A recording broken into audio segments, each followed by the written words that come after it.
Salut les amis, bienvenue dans le Training Therapy Podcast, un podcast destiné à tous ceux qui ont soif d'apprendre et de se développer au travers de réflexions et de parcours inspirants. Je suis Thomas, kinésithérapeute et préparateur physique, et surtout quelqu'un de passionné par le travail et le processus qui nous amène vers un résultat ou un objectif. Dans ce podcast, je vous partagerai mes réflexions autour du sport, de l'entrepreneuriat et surtout du travail qui mène à l'atteinte de ces objectifs personnels. J'y reçois aussi des invités qui nous partageront leur expérience autour de l'entrepreneuriat, du sport et du travail pour que nous puissions tous nous en inspirer. Je vous souhaite à tous une excellente écoute.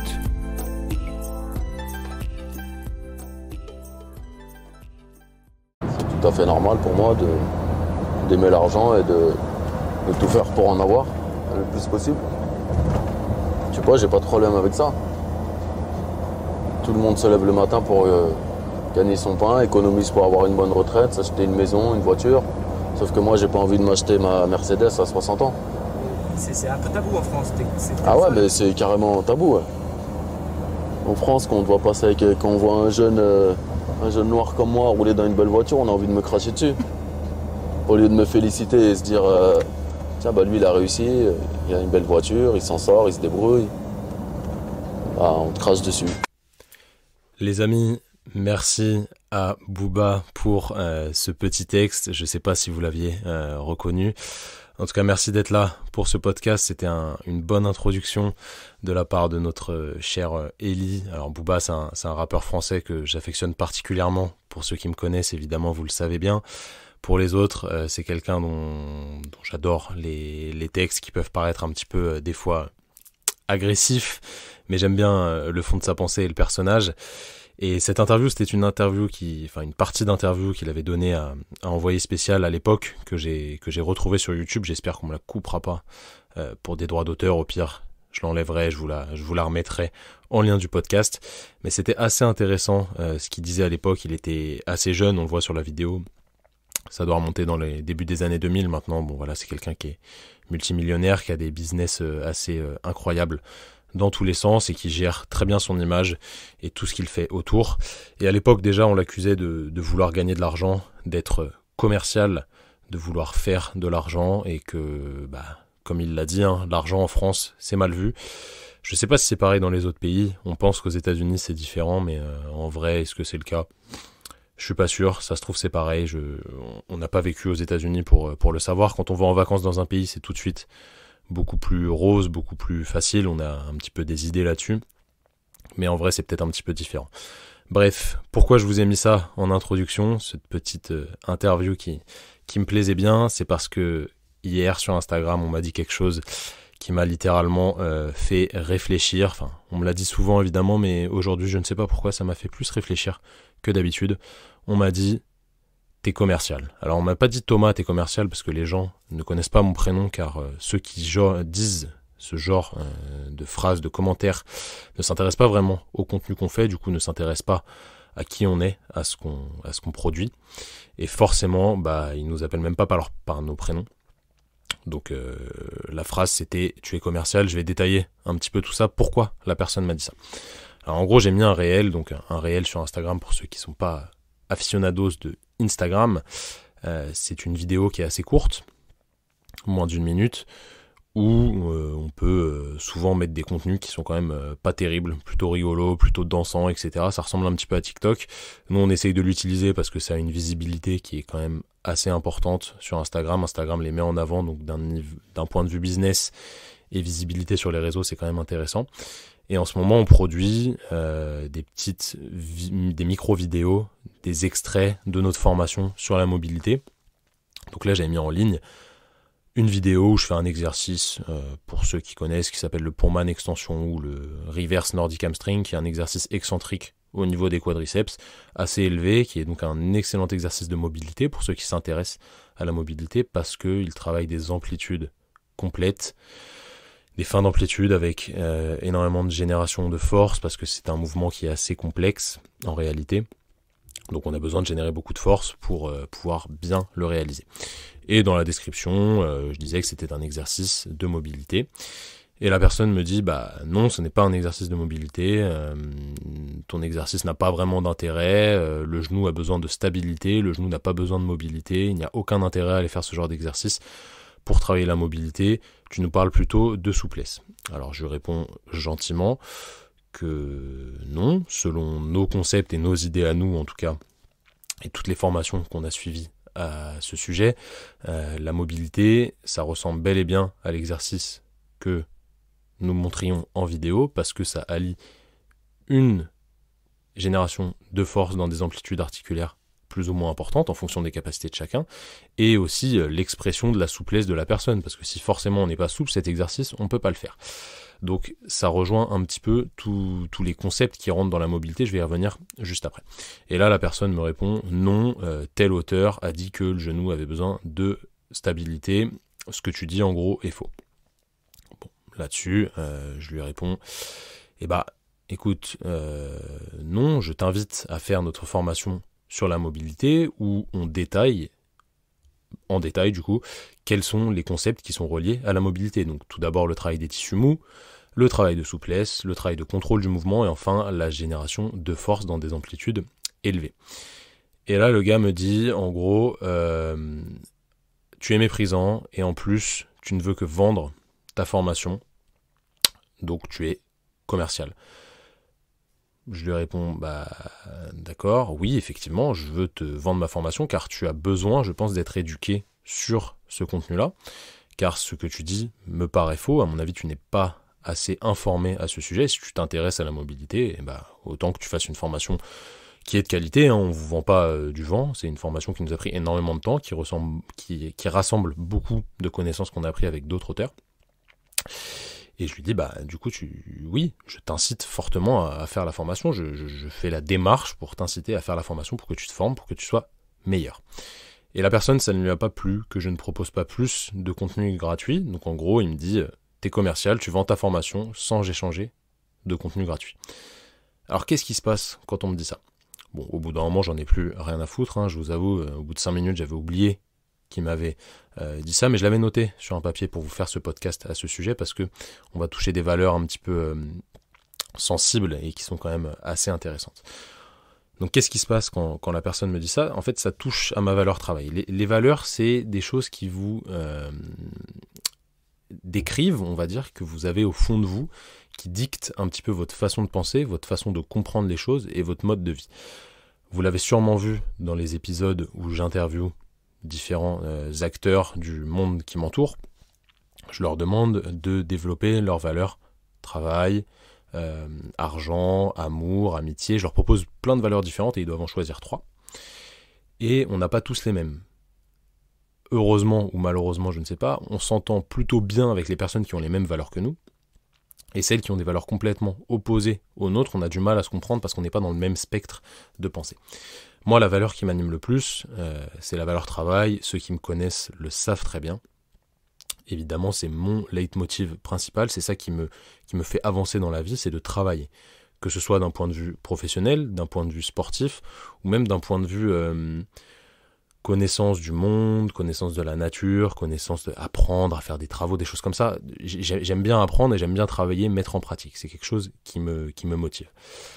Et là, cette personne, ce qu'elle a touché quand elle m'a mis ce commentaire, c'était qu'en gros, mon travail n'était pas justifiable, ou du moins il devait être forcément gratuit, qu'il ne devait pas y avoir de rémunération ou de gain vis-à-vis de ce travail. Alors c'est assez incroyable, parce que quand même sur Instagram, nous on poste tous les jours, on se force depuis, ça fait 1 an maintenant, qu'on poste tous les jours. Je suis pas sûr qu'il y a peut-être eu une journée sur l'année 2021 où on n'a pas posté. Et encore, je suis même pas sûr, c'est sûr qu'on avait mis au moins une story. Et c'est toujours du contenu plus ou moins éducatif. La plupart du temps, c'est très éducatif, des fois un petit peu moins, parce qu'on joue forcément avec les réseaux sociaux. C'est important de gérer ce business-là en 2021 et en 2022, évidemment, vous vous en doutez. On n'a pas trop le choix. Donc on joue un petit peu avec ça, mais on publie tous les jours du contenu éducatif qui nous prend énormément de temps. Un post, pour le faire, ça nous prend entre... Allez, si c'est quelque chose de très simple, 10 minutes, si c'est quelque chose de plus compliqué, ça peut prendre jusqu'à 1 heure, 1 heure et demie, pour au final, 1 à 2 minutes de lecture par la personne en face qui peut se dire « Ouais, c'est bien, ça m'a appris des choses, j'enregistre, Même pas sûr que les gens retournent voir leurs enregistrements après.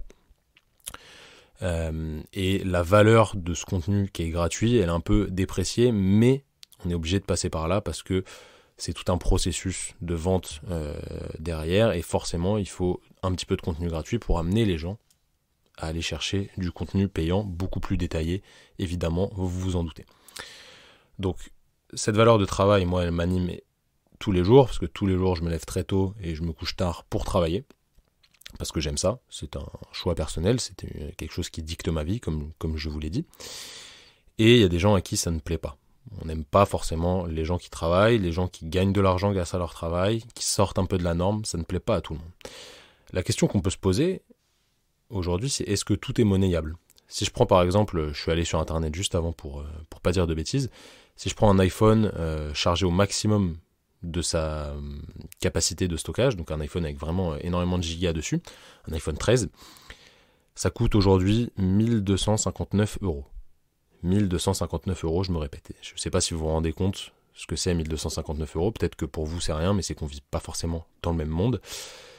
Et c'est juste incroyable. Ça ne choque personne quand on annonce ce prix, parce que c'est devenu un peu la norme. Hein. Bon, c'est quand même extrêmement cher, mais c'est devenu un peu la norme. Entre 800 et 1000 €, c'est le prix d'un téléphone, quoi.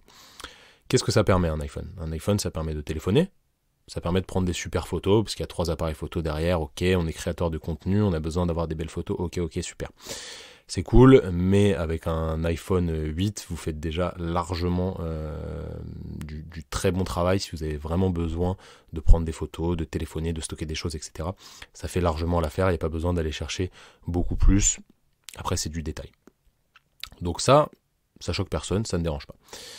Mais si on vend une formation entre 250 et 300 €, une formation qui prend 6 heures à faire, avec un examen de passage, parce qu'on ne valide les choses que quand on est sûr que les personnes ont bien compris nos concepts et ne font pas n'importe quoi avec toute la connaissance qu'on leur a transmise. Donc une formation de 6 heures qui demande de l'implication personnelle, du travail, nous qui nous a demandé énormément de temps. On est parti s'isoler quasi une semaine pour créer cette formation. Ensuite on a tourné. Bon, maintenant avec l'expérience qu'on a, le tournage n'est plus trop long. On a monté la vidéo. J'ai enregistré ma voix devant les PowerPoint, etc. Ça prend énormément de temps. Je ne peux pas calculer le nombre d'heures, mais si on en vend, je dis n'importe quoi, 10, ça va faire aller 2500 €. Si on met à 250, c'est clairement pas rentabilisé. Il faut vraiment en vendre beaucoup plus pour que ce soit rentable, sachant qu'on ne fait pas de pub et que les gens achètent nos contenus juste parce qu'ils nous font confiance vis-à-vis de tout ce qu'on transmet gratuitement.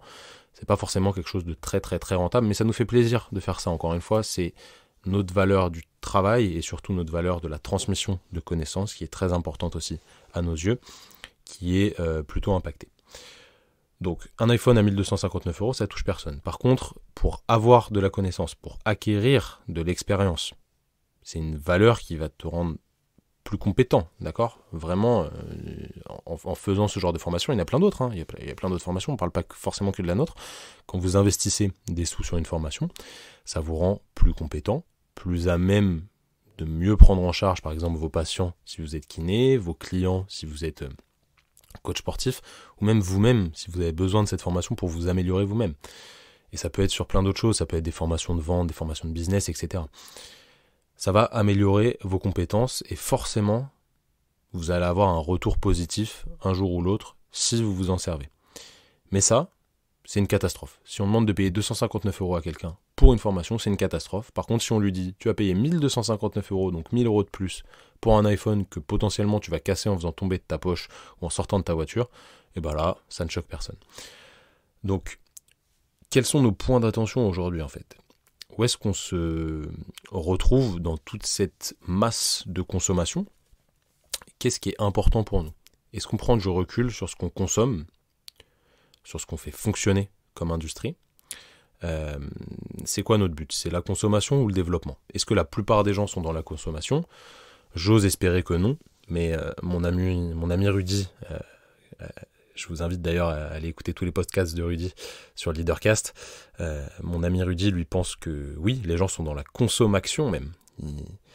Ils ne consomment pas, ils actionnent des leviers de consommation instinctivement. malheureusement, les gens consomment beaucoup trop sans réfléchir à tout ce qu'il y a derrière. Donc au final, quel est le problème ? On vend des formations, on vend des programmes qui ont forcément un prix parce que on ne travaille pas pour rien. Et le problème, c'est que faire de l'argent différemment, ça paraît mauvais aux yeux des gens. Comme l'a dit Booba au début de ce podcast, quand on fait de l'argent, on est mal vu, les gens ne sont pas contents, ça dépasse un petit peu ce qu'ils pensent pouvoir faire eux-mêmes, et du coup, c'est un petit peu de la jalousie, même si j'aime pas trop ce terme, qui peut se développer. Alors que nous, on force personne, il n'y a pas de... Encore une fois, on fait pas de pub, on n'est pas... je vais pas trouver mon mot, mais... putaclic, ce genre de choses, à vraiment vouloir faire cliquer les gens, à amener, va sur la page, etc., faire des pubs à foison pour vraiment spammer. Voilà, c'était ça le mot que je cherchais.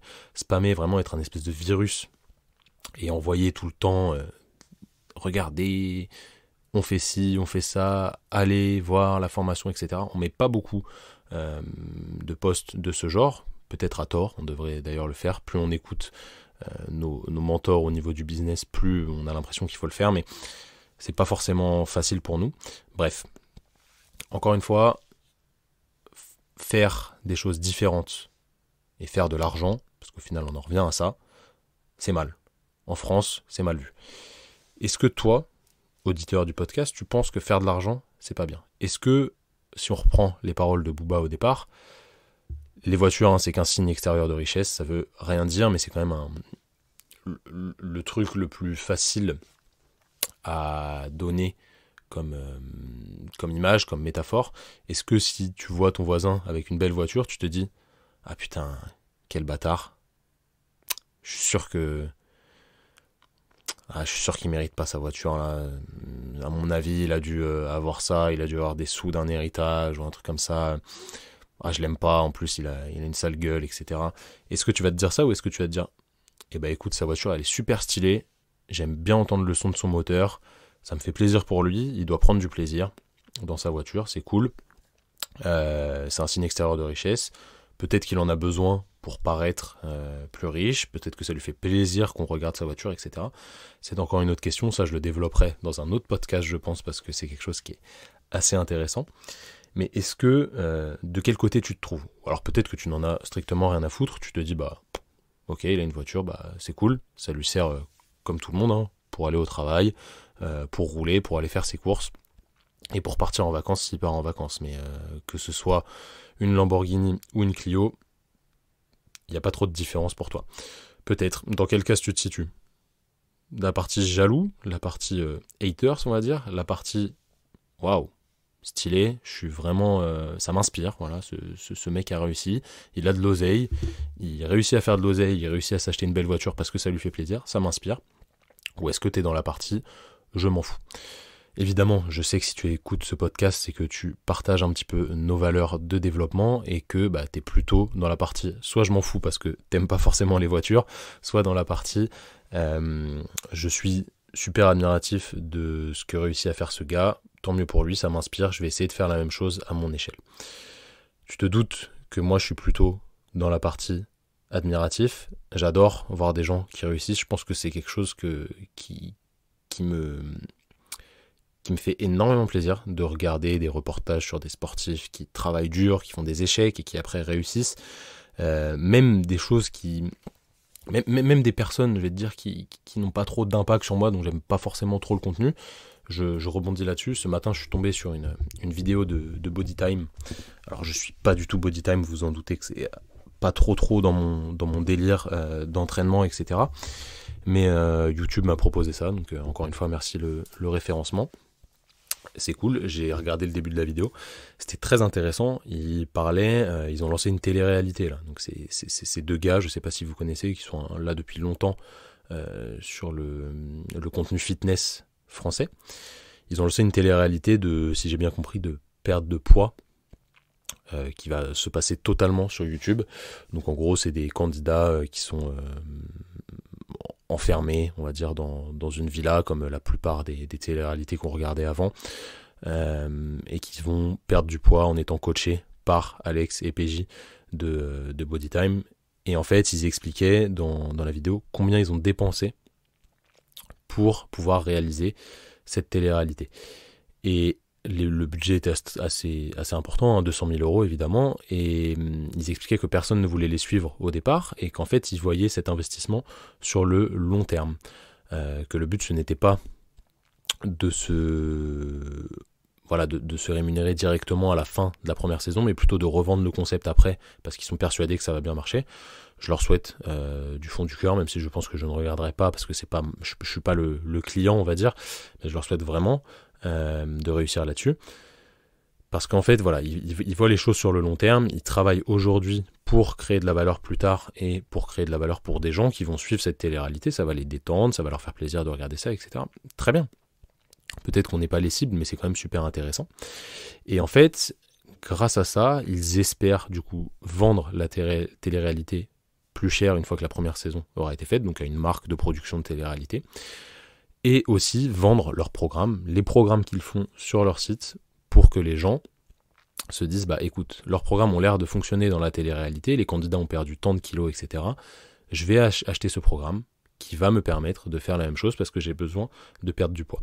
Et ça, c'est un super truc marketing, je pense que c'est une très bonne idée, et ils n'ont pas honte de le dire, et ils ne s'en cachent pas, parce qu'aujourd'hui, voilà, c'est des gars qui ont réussi dans leur business, au vu de ce qu'ils montrent, j'ai l'impression que voilà, ils ont réussi quand même à faire pas mal d'argent, et tant mieux, parce que ça a l'air d'être de gros bosseurs. Je pense pas que tout est tombé du ciel, au contraire, on peut aimer ou on peut ne pas aimer les personnes, c'est pas du tout la question, et le plan, ce qu'ils font, etc. Je pense que vraiment ce qu'ils arrivent à faire et à générer en termes de travail, et bah ça paye. Ils arrivent vraiment à sortir de la rémunération, et surtout ils ont l'air de kiffer leur life. Donc ça, c'est vraiment très très important. Et voilà, ils ne se cachent pas derrière le fait qu'ils veulent vendre, et que voilà, c'est le nerf de la guerre, hein. Comme l'a dit Booba au départ, tout le monde se lève le matin pour faire de l'argent. Les seules personnes, excusez-moi, ce terme, les gens, c'est pas terrible au niveau oral, je trouve. Les seules personnes qui se lèvent pas le matin pour faire de l'argent, c'est les gens qui sont rentiers, d'accord ? Donc des gens qui n'ont pas besoin de travailler pour se faire de l'argent, ou alors des gens qui n'ont vraiment aucune volonté dans la vie, et on en reparlera dans certains podcasts, pour avancer eux-mêmes, et leur vie est vraiment très très très très très très triste, parce que voilà, il n'y a aucun développement, aucune avancée, il y a rien qui s'améliore dans leur vie, donc vraiment c'est pas des vies super cool, mais tout le monde, encore une fois, tout le monde se lève le matin pour faire de l'argent, pour se payer à manger, se payer un logement, assurer son avenir si on a un intérêt à assurer son avenir et si on y pense déjà, parce que ce n'est pas le cas de tout le monde. Mais on a tous besoin d'argent, parce qu'aujourd'hui, l'argent, malheureusement, c'est la liberté. Sans argent, on ne peut pas faire grand-chose, et l'argent, ça ne devrait pas être tabou. Donc on ne devrait pas avoir honte de vendre quelque chose si ce quelque chose a de la valeur. Si vous êtes un marchand de tapis et que vous vendez du flan, vous dites, bah tiens, prends mon programme, ça va améliorer ta force maximale, etc. Par exemple, un programme de muscu basé sur le développement de la force. J'en reviens à ça, hein, parce que c'est mon domaine, et que le programme, il est tout pourri, que vraiment, il n'y a rien derrière. Ok, ça, c'est pas honnête, ça ne mérite pas une grosse rémunération, et on ne devrait pas être acteur de ce genre de choses d'un point de vue honnêteté et d'un point de vue vraiment paix avec soi-même. C'est pas possible. Aujourd'hui, voilà, tout le monde devrait être plus ou moins honnête, c'est pas le cas, parce qu'on sait pas qui se cache derrière telle ou telle chose sur les réseaux, mais l'honnêteté devrait quand même primer. Mais à part ça, normalement, tout travail, encore une fois, mérite salaire à sa juste valeur. Si vous faites quelque chose qui ne fait pas beaucoup avancer les connaissances, ou qui n'apporte pas beaucoup de plus-value à la personne que vous avez en face de vous, et bah forcément, la rémunération sera moindre que quelqu'un qui apporte beaucoup de valeur ou beaucoup de plus-value. On prend l'exemple d'un chirurgien orthopédiste plutôt, qui fait des opérations très particulières, qu'il maîtrise vraiment très bien, qui a de très très bons résultats. C'est normal qu'il soit payé un peu plus cher que quelqu'un qui va venir réparer votre chaudière, d'accord ? C'est pas le même type de problème. Si vous êtes fracturé l'humérus, c'est normal de payer plus cher une opération qui vise à vous réparer votre corps, plutôt que de payer l'entretien de votre chaudière par un plombier. Alors même si les métiers du bâtiment sont assez bien rémunérés, ils sont quand même très très très fatigants pour la plupart et ça demande beaucoup de travail aussi, donc ça coûte assez cher. Vous le savez, quand vous avez une maison ou un appartement et que vous faites réparer des choses, vous vous rendez compte vraiment que tout ce qui est travail dans le bâtiment et réparation, c'est assez, assez coûteux, en bien ou en mal. Tant que la personne fait bien son travail, pour moi, encore une fois, il n'y a pas de problème de rémunération. L'important, c'est de produire du bon contenu ou de donner beaucoup de plus-value à la personne. Alors j'aimerais que vous réfléchissiez, tous ces podcasts sont à but de vous faire passer votre temps si vous êtes dans votre voiture ou que vous m'écoutez dans vos écouteurs en train de, je ne sais pas, en train de faire à manger ou en train de détendre votre linge. J'aimerais que vous réfléchissiez au côté duquel vous êtes. Est-ce que vous êtes du côté des gens qui font du contenu, qui donnent de la plus-value, qui donnent vraiment de la valeur à quelque chose dans leur travail pour aider les autres à avancer, à se développer, à faire telle ou telle chose, peu importe ce que c'est? Ou alors est-ce que vous êtes plutôt dans l'attente et que vous n'avez pas l'impression de donner du contenu important, ou du moins de donner une plus-value importante à vos clients, aux gens qui vous entourent, à tout le système de votre boîte de travail si vous êtes salarié? Et si jamais vous êtes de ce côté-là, vous n'avez pas l'impression de donner de plus-value, de faire avancer les choses à votre échelle, évidemment. Le but, je discutais de ça avec Rudy la dernière fois, entre podcasts interposés, entre messages sur podcasts interposés. On va pas sauver le monde, évidemment, c'est pas possible. On a tous des petites échelles autour de nous. Déjà, il faut qu'on se sauve nous-mêmes, et après, on essaiera de sauver les autres. On va pas pouvoir sauver le monde, c'est pas possible. Pas à notre échelle, du moins. Mais est-ce que ce que vous faites, déjà, ça vous rend heureux? Ça vous fait avancer, ça vous permet d'évoluer, d'être vous-même, et vraiment d'évoluer en tant que personne? Est-ce que tout ça, ça peut se diffuser tout autour de vous? Donc que vous améliorez la qualité de vie, les connaissances, les capacités, les compétences des personnes qui vous entourent. Est-ce que vraiment c'est votre cas aujourd'hui ou pas? Si c'est pas votre cas, c'est qu'il est quand même peut-être temps de réfléchir à changer quelque chose dans votre vie pour pouvoir atteindre cet objectif qui n'est pas un objectif en soi, c'est pas un objectif qu'on fixe sur le papier, mais l'objectif d'être heureux en travaillant. Parce que le travail, encore une fois, à part des cas extrêmes, c'est quand même quelque chose d'obligatoire. Aujourd'hui, on ne peut pas s'en passer parce que l'argent, c'est la liberté et l'argent est amené par le travail. Quoi qu'on en dise, même l'argent facile est amené par un minimum de travail. Est-ce que votre travail vous plaît? Est-ce que votre travail vous fait avancer d'un point de vue personnel? Est-ce qu'il fait avancer les autres? Est-ce qu'il vous permet de vous épanouir? Est-ce que vous êtes heureux de faire ce que vous faites? C'est une question qui est très très importante pour moi et qui devrait l'être aussi pour vous. Moi actuellement je suis très heureux dans ce que je fais. Vous voyez là, je vous enregistre ce podcast qui ne va me rapporter environ 0 €. C'est pas ça qui m'intéresse, c'est parce qu'aujourd'hui j'ai la liberté, avec tout le travail que je fournis à côté, de pouvoir prendre du temps, de faire du contenu comme ça qui me plaît, qui me permet de discuter avec vous de manière un peu plus profonde que par les réseaux sociaux où on est vite limité à un certain temps de parole si on veut pas passer sa journée dessus, et puis voilà, tout le monde n'a pas forcément envie de m'écouter déblatérer tous mes concepts. D'ailleurs, vous pouvez être totalement pas d'accord avec moi et le mettre en commentaire, justement, c'est ce qui m'intéresse, qu'on puisse débattre là-dessus. Du coup, est-ce que vous êtes plutôt du côté je suis heureux dans mon travail, je fais quelque chose qui me plaît, qui permet d'avancer et qui me permet d'aider ma personne et les autres, ou est-ce que vous êtes de l'autre côté? Et à ce moment-là, il va falloir quand même réfléchir à potentiellement changer quelque chose pour vous rendre heureux. Comme je vous disais, moi voilà, je me permets aujourd'hui de faire ces podcasts d'une manière totalement gratuite, et ça me fait vraiment plaisir d'échanger avec vous parce que j'aime ça, j'aime donner ma vision, même si voilà, je suis à personne pour dicter des choses, mais j'aime donner ma vision de ce genre d'idées, et je peux me le permettre parce que je travaille beaucoup à côté et que je suis heureux dans ce que je fais, parce que ce que je fais me permet évidemment de vous faire ce genre de contenu qui vous permet de réfléchir et potentiellement de vous aider, je l'espère, même si encore une fois on ne peut pas sauver tout le monde. Donc merci à la personne qui m'a dit que j'étais commercial sur Instagram, parce que oui, effectivement, je suis commercial, je vends du contenu payant, c'est clair et net, parce que ce contenu vous apporte des connaissances et vous permet de vous développer dans certains points. Comme moi, je consomme du contenu payant. On comptait avec Simon la dernière fois combien de milliers d'euros on avait dépensé en formation sur les dernières années. Et on était parti là sur plus de 50 000. Bon, on a arrêté de compter parce que ça servait pas forcément à grand chose. Mais clairement, ces 50 000, s'ils étaient à remettre, même s'il y avait des formations qui étaient complètement pourries, je les remettrais sans aucun problème, parce que j'ai acquis tellement de connaissances qui m'ont forgé, qui m'ont permis d'avancer en tant que personne, en tant que professionnel dans mes deux domaines, que ce soit la kinésithérapie ou la préparation physique, que je suis très très très content d'avoir dépensé autant d'argent, parce que ça m'a permis vraiment de faire les choses à mon image et surtout de comprendre plein de choses qui m'ont permis d'avancer.